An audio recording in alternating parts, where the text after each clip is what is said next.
आपने कई बार आईपीओ में पैसा लगाया होगा, कभी लिस्टिंग गेन के लिए, कभी लॉन्ग टर्म होल्ड के लिए। लेकिन आज मैं जिस आईपीओ की बात करने जा रहा हूं, हाईवे इंफ्रास्ट्रक्चर लिमिटेड, उसमें छुपा है एक ऐसा राज जिसे न टीवी चैनल बता पा रहे हैं और ना ही कोई यूट्यूबर। क्या आप जानते हैं कि इस कंपनी के पीछे का असली गेम सिर्फ रोड बनाने का नहीं है, बल्कि एक ऐसी जमीन पर कब्जे का है जो भविष्य में एक गेम चेंजर बन सकता है।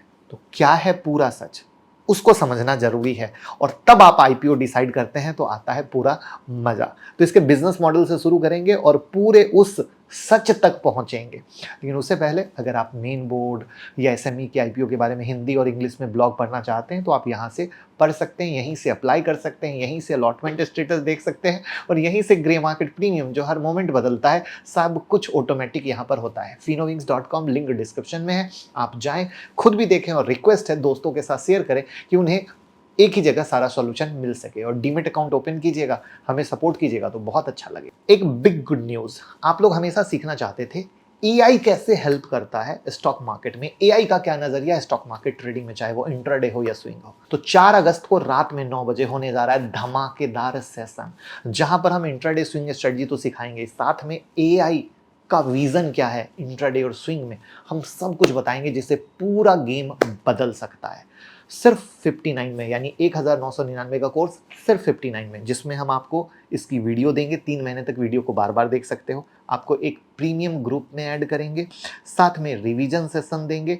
तो भैया बहुत फायदे हैं सिर्फ 59 में, जो पूरे हिंदुस्तान में कोई नहीं देता। खुद भी ज्वाइन कीजिए, अभी का भी लिमिटेड सीट है, क्योंकि जूम में लिमिटेड लोग जुड़ सकते हैं, हमारे पास अनलिमिटेड वाली फैसिलिटी नहीं है। तो जल्दी से जल्दी ज्वाइन कीजिए और लोगों को भी ज्वाइन कराइए, लिंक डिस्क्रिप्शन और कमेंट में पिन है। तो इस कंपनी का बिजनेस मॉडल 3 पार्ट में बटा हुआ है। पहला है टोल कलेक्शन सेगमेंट, 2025 में लगभग 77% का रेवेन्यू कंट्रीब्यूशन आया, तो 576 करोड़ का था रेवेन्यू। तो दैट मीन्स क्या हो गया, 444 करोड़ से अधिक यहां से आया। कंपनी एनएचएआई या राज्य सरकार से एग्जिस्टिंग हाईवे का टोल कनेक्शन राइट खरीदती है लमसम अपफ्रंट पेमेंट के माध्यम से, और फिर कंसेशन पीरियड जो 10 से 20 साल का होता है उसके लिए टोल की इनकम उठाती है। इसे टोल ऑपरेटर ट्रांसफर मॉडल कहते हैं। अब इस सेगमेंट का जो मार्जिन है वो 5 से 5.5% का है। दूसरा इनका धंधा है ईपीसी का, engineering procurement construction infrastructure project. यहां पर जो रेवेन्यू का कंट्रीब्यूशन है वो लगभग 23% का है, यानी 130 करोड़ से थोड़ा सा ज्यादा। अगर हम प्रोजेक्ट की बात करें, सड़क, पुल, इरिगेशन स्ट्रक्चर, बाउंड्री वॉल, ये बनाते हैं एनएचआई, राज्य सरकार, प्राइवेट क्लाइंट के साथ ईपीसी कॉन्ट्रैक्ट में शामिल होकर। ठीक है, अब इस धंधे का मार्जिन जो है वो 12 से 13% का है, दैट मीन्स टोल सेगमेंट से बेहतर। अब आते हैं तीसरे सेगमेंट पे, जो एक्चुअली इनके लिए अच्छा भी बन सकता है और खराब भी बन सकता है। जी हाँ, क्या होता है, कभी कभी कोई चीज सुनकर हमारे मन में बड़ी एक्साइटेड आ जाती है, वो है रियल एस्टेट या एंसिलरी लैंड मोनेटाइजेशन। ये सेगमेंट प्रोस्पेक्ट, ये जो सेगमेंट है मेन फाइनेंशियल टेबल में स्पष्ट तरीके से नहीं दिखता है, लेकिन रिपोर्ट और सेक्शन से ये संकेत मिलता है कि कंपनी कुछ प्रोजेक्ट में एंसिलरी लैंड राइट्स भी रखती है। इन जमीनों को lease, logistic park, petrol pump या रियल एस्टेट डेवलपमेंट के लिए मोनेटाइज करने की योजना हो सकती है। अभी तक कॉन्सलेटेड फाइनेंशियल में अदर इनकम के रूप में स्पष्ट रूप से कुछ नहीं दिख रहा है। मैं बहुत स्पष्टता से बात कर रहा हूं, अदर इनकम के रूप में कुछ नहीं दिख रहा है। ये कंपनी सिर्फ हाईवे नहीं बना रही है, ये जिस जमीन पर काम कर रही है उसका फ्यूचर पोटेंशियल करोड़ों का हो सकता है। लेकिन यहां पर अच्छा और बुरा दोनों है। सरकार जब किसी कंपनी को रोड प्रोजेक्ट देती है तो उसके साथ कई किलोमीटर तक की जमीन के कमर्शियल राइट भी दे देती है, जिसे राइट ऑफ वे कहते हैं। अब यहां पर ध्यान दीजिएगा, पहले अच्छे पे और फिर बुरे पे।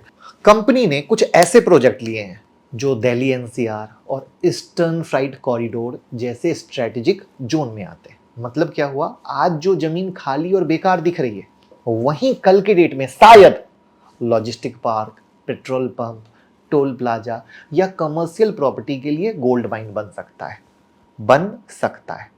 अब बात करते हैं हिडन प्लान की, जिसी में अच्छा और बुरा निकलेगा। कंपनी ने कुछ प्रोजेक्टों के टेंडर लेते वक्त हाइब्रिड एन्युटी मॉडल को चुना। इसका मतलब है सरकार अपफ्रंट पैसा देती है और कंपनी ऑपरेट करके रिकरिंग इनकम कमाती है। लेकिन ट्विस्ट ये है कि कंपनी ने एंसरी लैंड के कमर्शियलाइजेशन का अधिकार भी ले लिया है।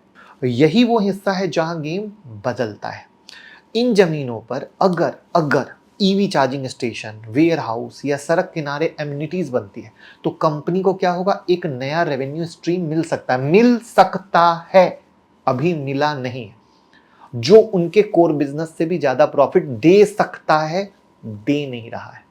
बैलेंस शीट में एक आता है आइटम अदर इनकम, जो पिछले 3 साल में धीरे धीरे बढ़ रहा है। अब ये इनकम कहां से आ रही है, बहुत क्लियर तो कुछ नहीं है, बट इन्वेस्टिगेशन करने पर पता चला कुछ जमीनों को शॉर्ट टर्म लीज पर दिया गया है। अब इसका अर्थ क्या है कि कंपनी इंफ्रास्ट्रक्चर के नाम पर जमीन एक्वायर कर रही है और धीरे धीरे उसको लीज या लाइसेंस पर दे रही है, और यही इनकम फ्यूचर में एक्सपोनेंशियल हो सकता है जैसे जैसे जमीन की वैल्यू बढ़ेगी। अब यहां पर अपॉर्चुनिटी भी है और रिस्क भी है। ध्यान से सुन के तो यहां तक बड़ी खुशी आ गई होगी कि अरे कंपनी बहुत अच्छी है, इतना बढ़िया, सही में land mine is a gold mine. लेकिन यहां रिस्क है। ये वो रिस्क है जो सब लोग मिस कर रहे हैं। सरकार ने हाल ही में हाइब्रिड एन्युटी प्रोजेक्ट के ऑडिट को सुपर सख्त कर दिया है, टाइट। अगर NHAI या अन्य बॉडीज ने इन एंसिलरी राइट को रिवोक किया तो कंपनी का अल्टरनेट रेवेन्यू मॉडल खतरे में आ सकता है, यानी जो भविष्य का सपना है वो टूट जाएगा। दूसरी बात, कंपनी हेविली डिपेंडेंट है 3 से 4 बड़े क्लाइंट पर, और क्लाइंट अगर कॉन्सेंट्रेशन हो जहां पे धंधा 3 से 4 लोगों से आता है तो सुपर डुपर रेड फ्लैग होता है। तो अच्छा भी है और कैसे खराब हो सकता है वो भी, और सारी फ्यूचर की कहानी, आज की नहीं।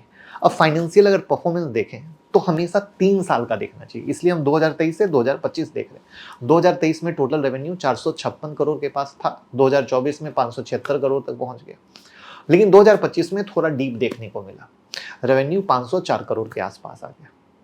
लेकिन यहां पर पेट यानी प्रॉफिट आफ्टर टैक्स काफी धीरे धीरे ग्रो हुआ है। 2023 में 13.8 करोड़, 2024 में 21.41 करोड़ और 2025 में 22.4 करोड़। इब्टा स्ट्रॉन्ग रहा है, 2025 में 31.32 करोड़ है। नेटवर्थ ग्रो होते हुए 117.72 करोड़ तक पहुंच गया है। अब यहां पर अगर कर्ज की बात करें तो वो अपने मॉडरेट लेवल पर है, 71.82 करोड़। तो हम अगर इसका डेट टू इक्विटी रेशियो निकालते हैं तो वो 0.61 का है, यानी कहा जाता है कि मैनेज कर सकती है। अब ये सब डेटा बताते हैं कि कंपनी का ग्रोथ ठीक ठाक चल रहा है, एक्सप्लोसिव नहीं है, ठीक ठाक चल रहा है। बट अगर जो चीज़ है सही तरीके से हुई तो अच्छा। 5 अगस्त को खुल रहा है, 7 अगस्त को बंद हो जाएगा और 12 अगस्त को लिस्ट होगा BSE और NSE दोनों पर।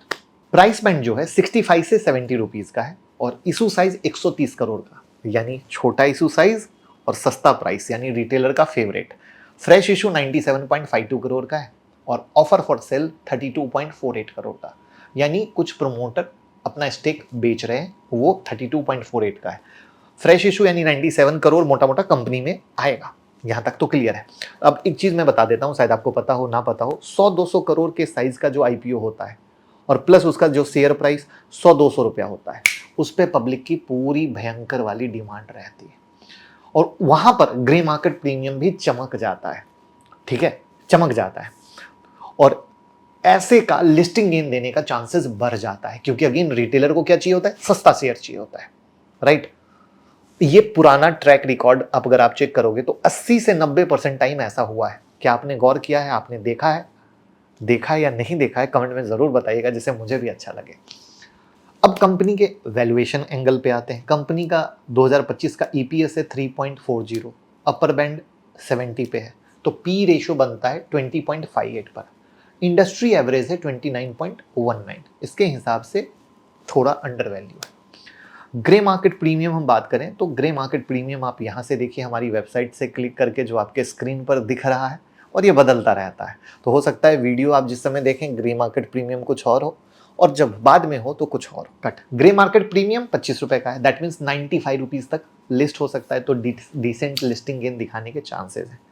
तो अब क्या अच्छा है क्या बुरा है, तो अब आप इसको समझिएगा कि कंपनी की जो फ्यूचर अर्निंग है लैंड मोनेटाइजेशन पर हेवली डिपेंडेंट है, जो फ्यूचर वाला बोला, अच्छा और बुरा। अगर पॉलिसी फेवर करती है तो बहुत अच्छा, लेकिन अगर सरकार का कहीं भी स्टांस बदला तो वैल्यूएशन गिर सकते हैं। तो डिसीजन आपका है, बट किस कंडीशन में लिस्टिंग गेन ज़्यादा मिलते हैं ऐसे छोटे आईपीओ में, वो भी मैंने बता दिया। तो कैसी लगी लर्निंग कमेंट में बताइए और वीडियो ज़्यादा से ज़्यादा शेयर कर दीजिए। और मेरी नज़र में मोस्ट यूनिक एनालिसिस थी, आपको लगी या नहीं लगी ज़रूर बताइएगा।